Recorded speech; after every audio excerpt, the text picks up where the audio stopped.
My name is Sandra Curlis. I was enlisted to teach music in a Montessori school 15 years ago. Since I was not trained in the Montessori method, I wondered why the Montessori schools have many tools for teaching basic reading and math skills, but only the bells and tone bars for teaching music, and most schools only have the bells. Because I know that there is more to basic music education than ear training and transposition, I was curious.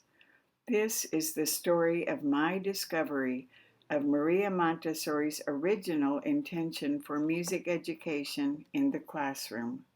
It began with a trip to the Netherlands, specifically Amsterdam, and even more specifically, the Association Montessori International, the Archives Library. This is where I had been invited to study the unpublished works of Anna Maria Maccheroni. She is the woman who worked with Maria Montessori for 50 years and who developed the bells and the curriculum for music. However, only a fraction of her work has ever been published. I first learned about these unpublished works after stumbling onto an article that had been published in 1983 in a research journal. Here at last was proof that Montessori music was meant to include more than the bells and the tone bars, as wonderful as those two inventions are. I was very graciously given 4 full days in the library in which to search out these documents, and I was told I could take as many pictures as I wanted.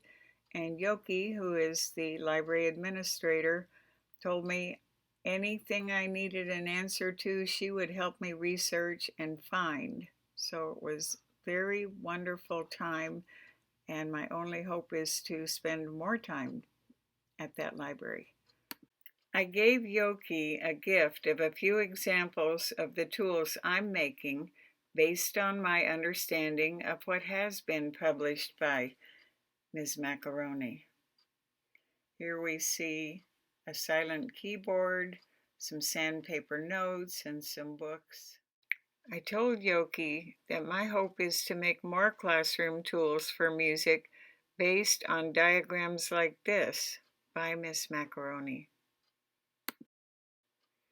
I took hundreds of pictures of works with personal handwriting. You can see most of it is in Italian, so my Google Translate got quite a workout, but this was what I had come to witness. I felt like I was in heaven. Here before my very eyes were handwritten diagrams, charts, descriptions of tools and manuscripts to teach music to Montessori students, the equivalent of a college education in music. This is Yoki, and she is standing at Maria Montessori's desk in her study, which is upstairs from the archives, and is actually the building where Maria Montessori lived until she died. Yoki then arranged for me to spend a day at the Nienhuis headquarters in Zelhem, which is on the other side of Holland, and meet with Chris Williamson, who handles Nienhuis products for the whole world, with the exception of the United States of America. It's a good thing they helped me plan the trip because everything was in Dutch and I speak English, but there I was on the train to Zelhem, several hours away, and saw my first windmill there. It was beautiful. What do you think would greet you in Nienhuis except a giant pink tower? Chris was a wonderful host and let me wander around the warehouse as long as I wanted to, looking at all the fabulous products. And I learned that Nienhuis creates products for several other educational companies as well, besides Montessori.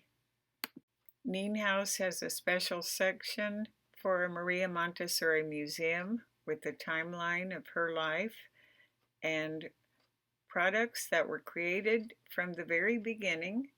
You can see the book on music there that was first published, and the tone bars, the original products that they made for the children to learn music. There is also a display showing the original classroom where Anne Frank was a Montessori student.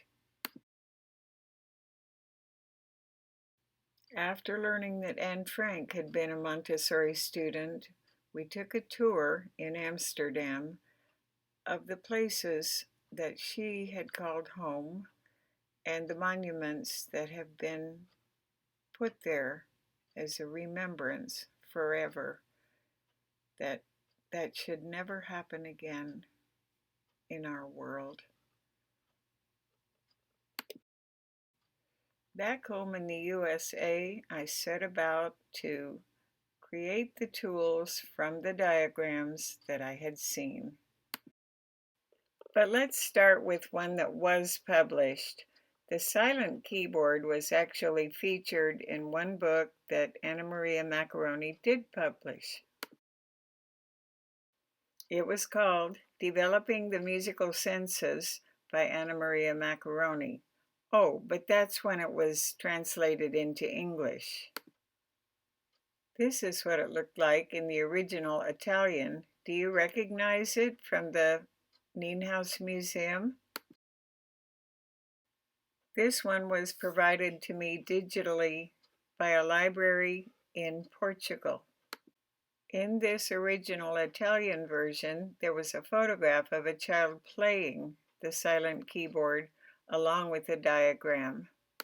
You can see by the photograph that the original silent keyboard was about 18 inches at least and maybe 2 feet wide. When I made one that size, the Montessori teachers told me, oh no, I never would have room for that on my shelf. So I made a smaller one that would fit inside a box.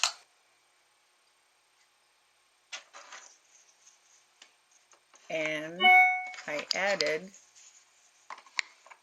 little black keys that can be put in place so the students can learn where the black keys do belong and where they do not. Like that.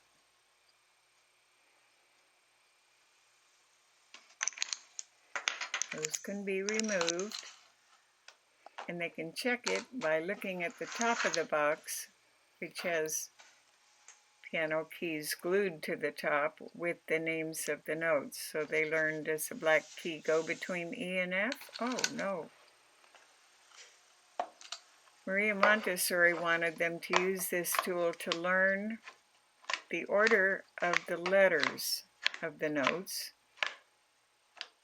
and how to use the hand properly, so they can play a scale and think about those things without having to hear any notes playing.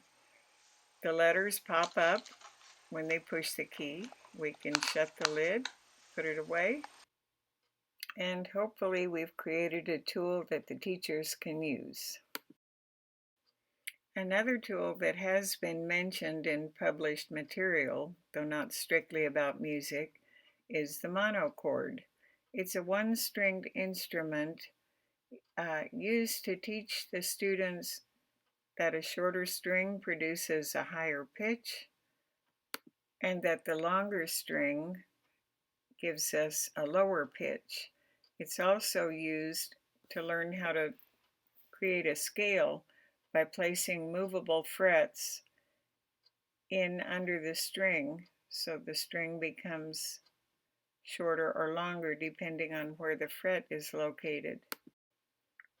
Maria Montessori's idea for this was that you should have two instruments, one with the frets already in it as the control, and one with frets that could be taken out and put in by the child so the child could learn how to create the scale. This creates a little bit of a problem for our modern teachers because you need two of the instrument instead of just one, and space is always a problem. Also, Maria Montessori wanted them to use a violin string, which means you have to have a violin bow. So I had a couple of problems I felt I needed to solve in order to make this instrument usable in the modern classroom. My solution was to eliminate the need for the bow by using a classical guitar string, which is gentle for the child's fingers, and also they can use their fingers to make the string shorter or longer and can actually play a little song if they try.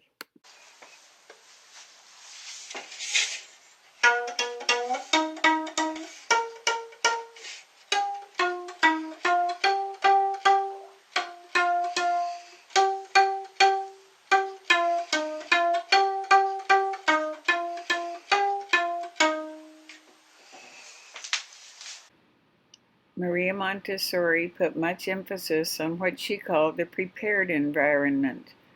Music also needs an order for the prepared environment.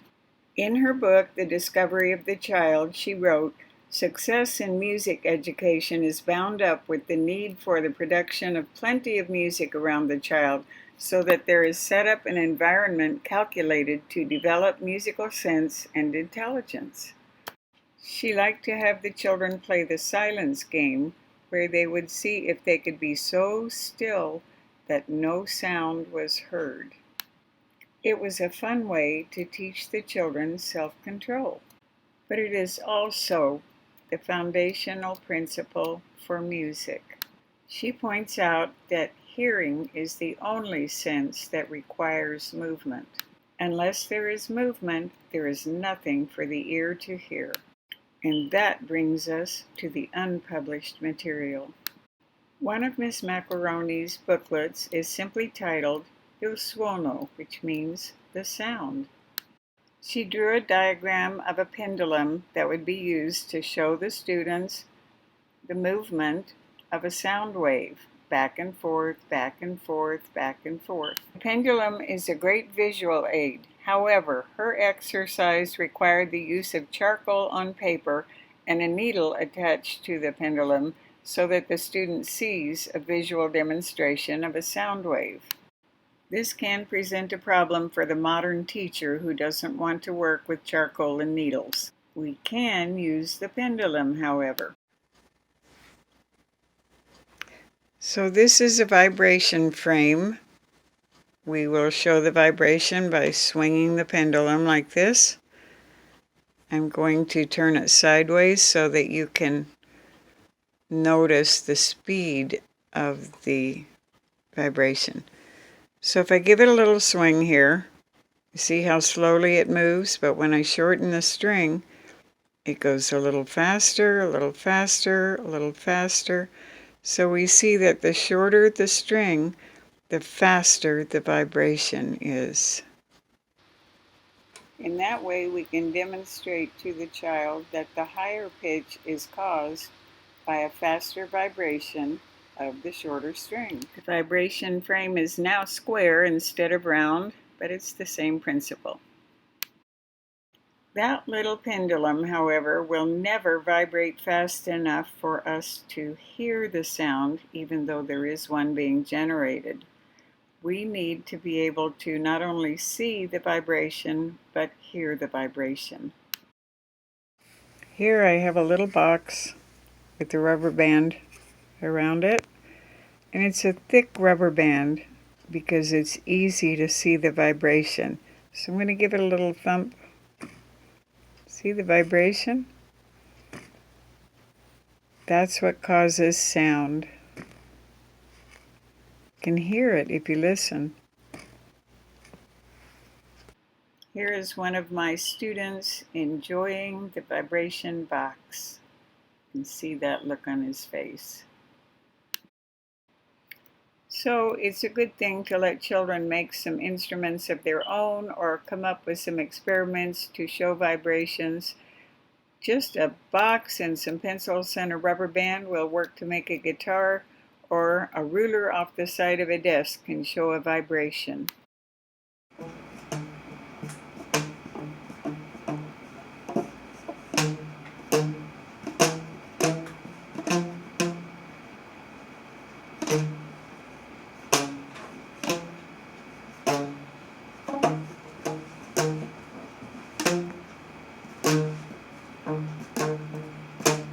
going to do another demonstration of long string making a slow vibration, the shorter the string making a faster vibration.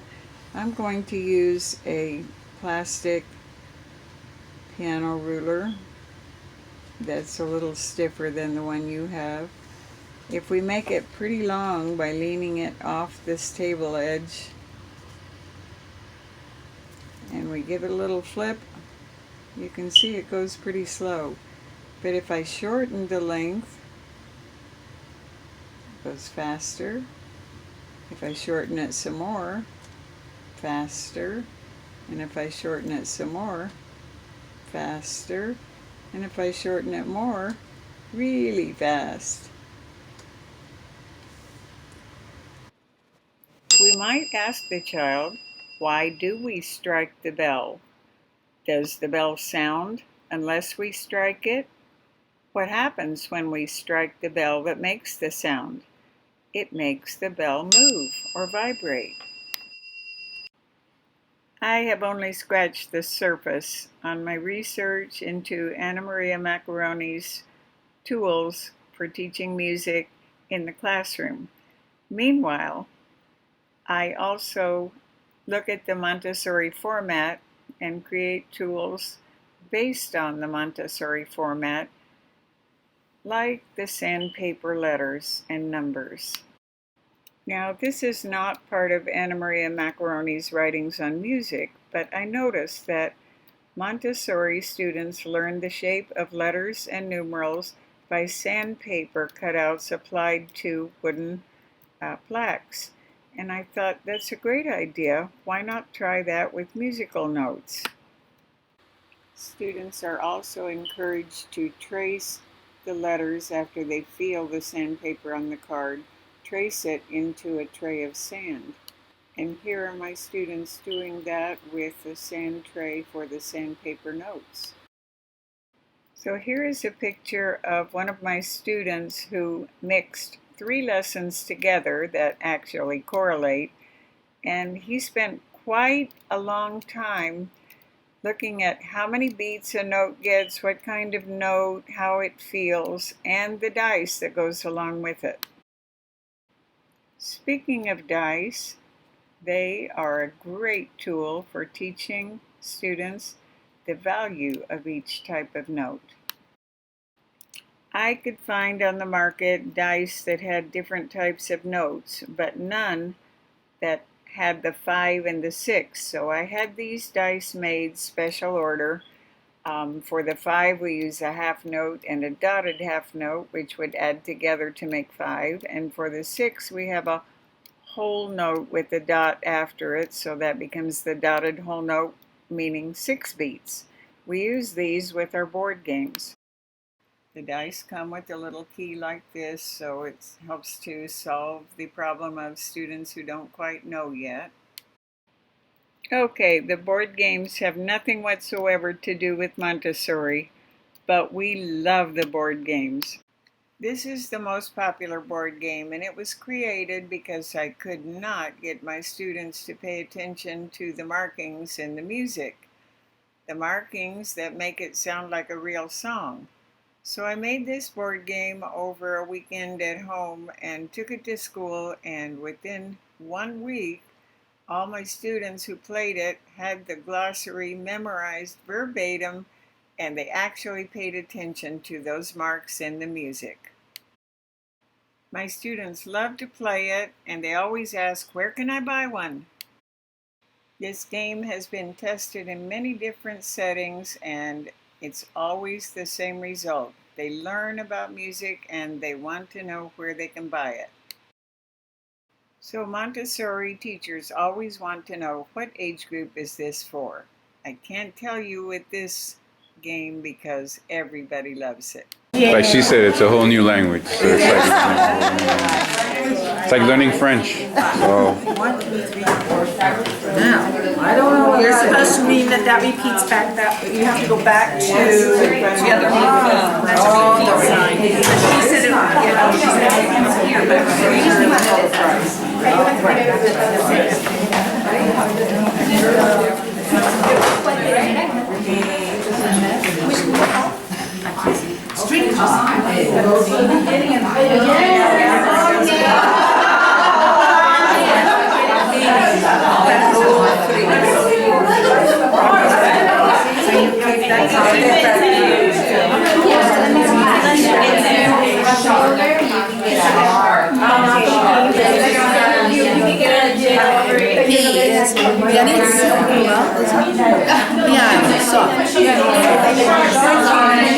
Pianissimo is very soft. Very soft.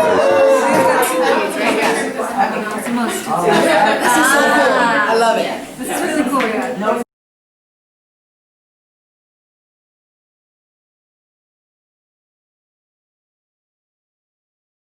There are more products on my website. This is just a little overview of what I do.